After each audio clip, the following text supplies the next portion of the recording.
Number one, put God first. Put God first in everything you do. Everything that you think you see in me, everything that I've accomplished, everything that you think I have, and I have a few things, everything that I have is by the grace of God. Understand that. It's a gift. 40 years ago, March 27th, 1975, it was 40 years ago, just this past March, I was flunking out of college. I had a 1.7 grade point average. I hope none of you can relate. I had a 1.7 grade point average. I was sitting in my mother's beauty shop. They still call it beauty shop now? What they call it now? Yeah, I was sitting in the beauty parlor.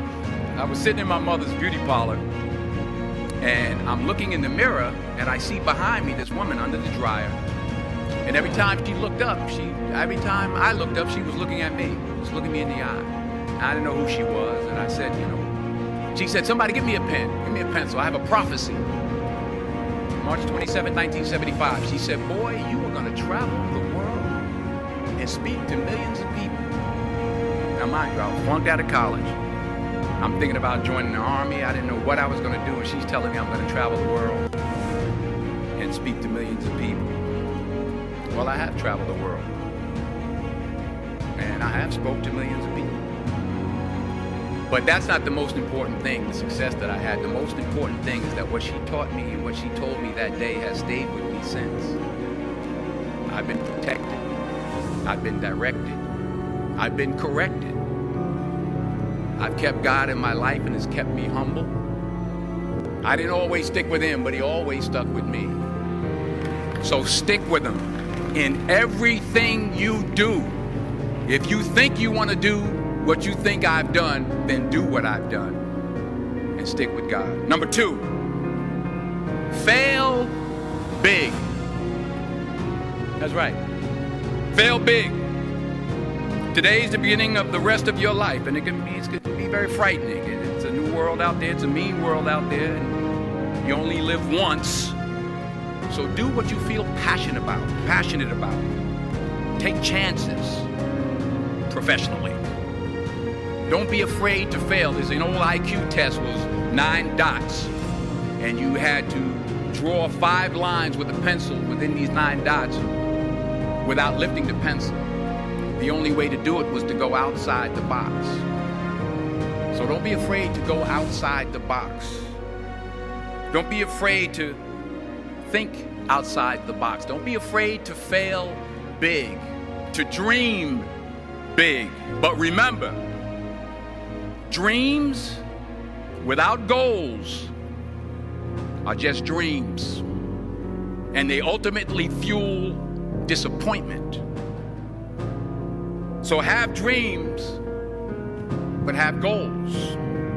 Life goals, yearly goals, monthly goals, daily goals. I try to give myself a goal every day. Sometimes it's just to not curse somebody out.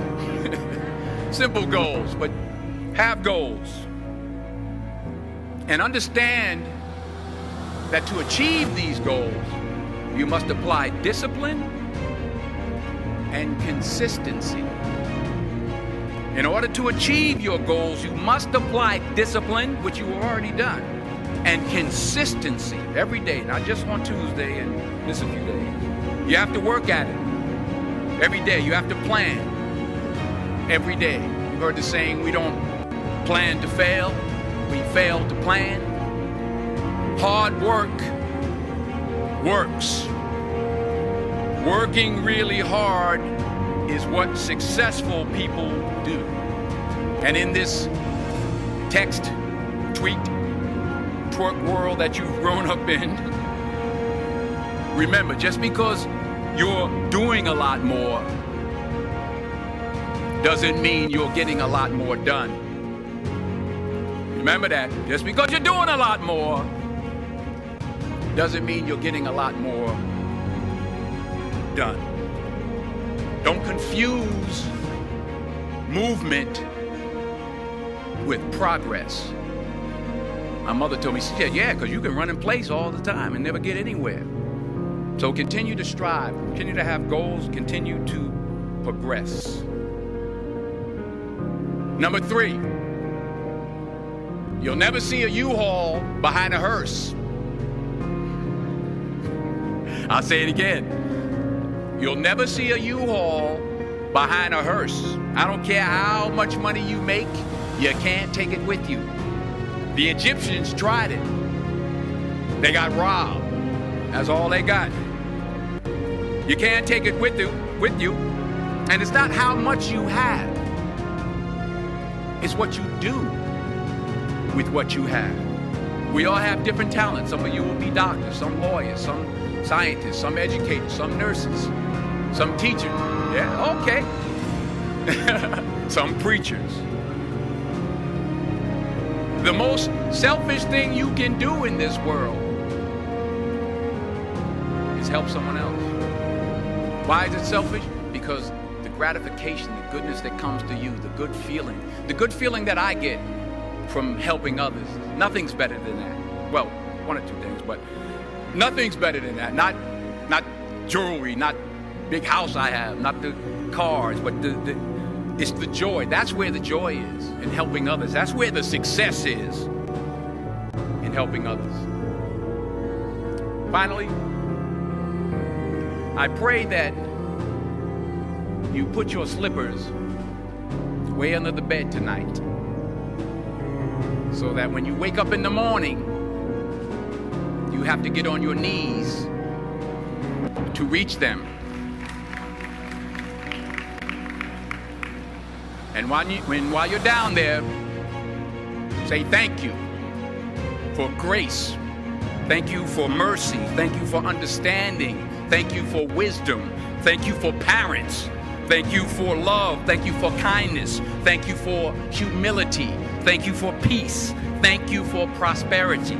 Say thank you in advance for what's already yours. That's how I live my life. That's why I am. One of the reasons why I am today.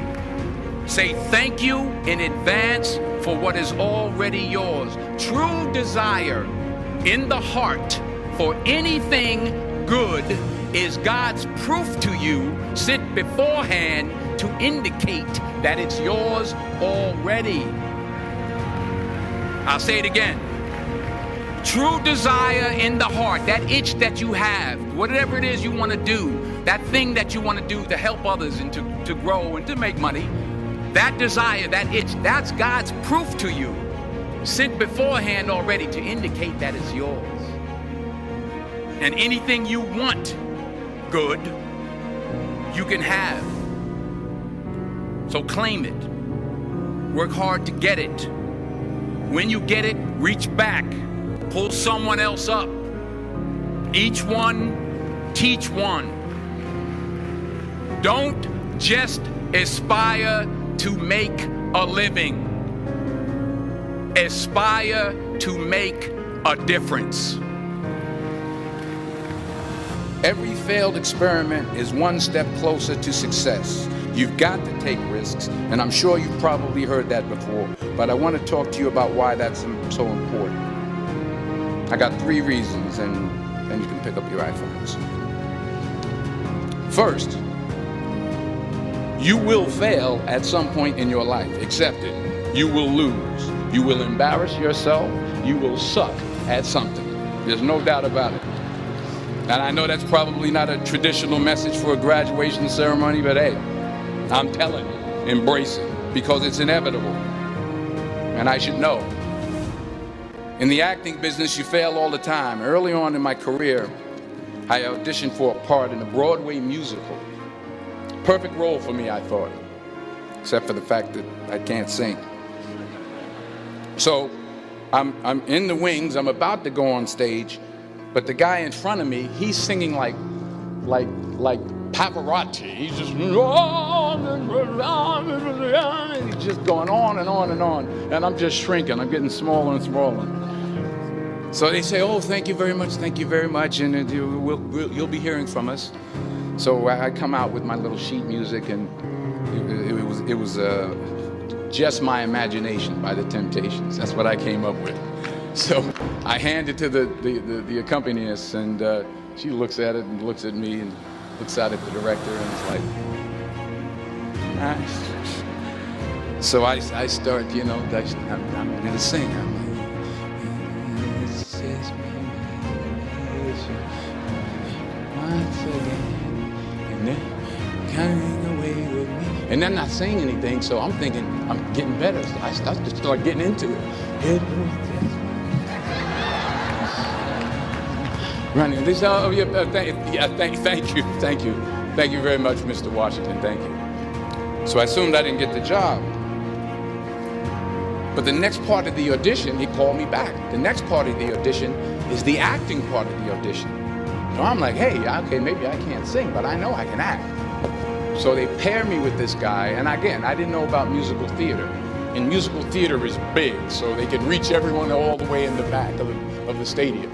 And I'm more from a realistic, naturalistic kind of acting where you actually talk to the person next to you. So I don't know what my line was. My line was, well, hand me the cup. And his line was, well, I will hand you the cup, my dear. The cup will be there to be handed to you. I said, oh, okay. Well, should I give you the cup back? Oh, yes, you should give it back to me because you know that is my cup and it should be given back to me. I didn't get the job. But here's the thing. I didn't quit. I didn't fall back. I walked out of there to prepare for the next audition, and the next audition, and the next audition. I prayed. I prayed. And I prayed. But I continued to fail, and fail, and fail. But it didn't matter, because you know what? There's an old saying, you hang around the barbershop long enough, sooner or later you're going to get a haircut. So you will catch a break. And I did catch a break. Last year, I did a play called Fences on Broadway.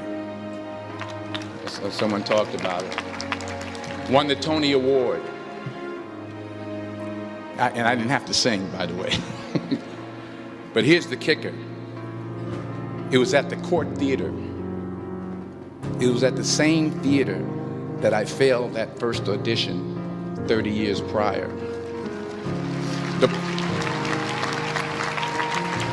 The point is, and I'll pick up the pace, the point is every graduate here today has the training and the talent to succeed. But do you have the guts to fail? Here's my second point about failure. If you don't fail, you're not even trying. I'll say it again. If you don't fail, you're not even trying. My wife told me this great expression. To get something you never had, you have to do something you never did. Les Brown's a motivational speaker. He made an analogy about this. He says, imagine you're on your deathbed, and standing around your deathbed are the ghosts representing your unfulfilled potential. The ghost of the ideas you never acted on. The ghost of the talents you didn't use. And they're standing around your bed, angry, disappointed, and upset. They say, we came to you because you could have brought us to life, they say. And now we have to go to the grave together. So I ask you today, how many ghosts are going to be around your bed when your time comes? You've invested a lot in your education, and people have invested in you. And let me tell you, the world needs your talents, man, does it ever. I just got back from Africa like 2 days ago, so if I'm rambling on, it's because I'm jet lagged. I just got back from South Africa. It's a beautiful country, but there are places there with terrible poverty that need help. And Africa is just the tip of the iceberg. The Middle East needs your help. Japan needs your help. Alabama needs your help. Tennessee needs your help. Louisiana needs your help. Philadelphia needs your help. The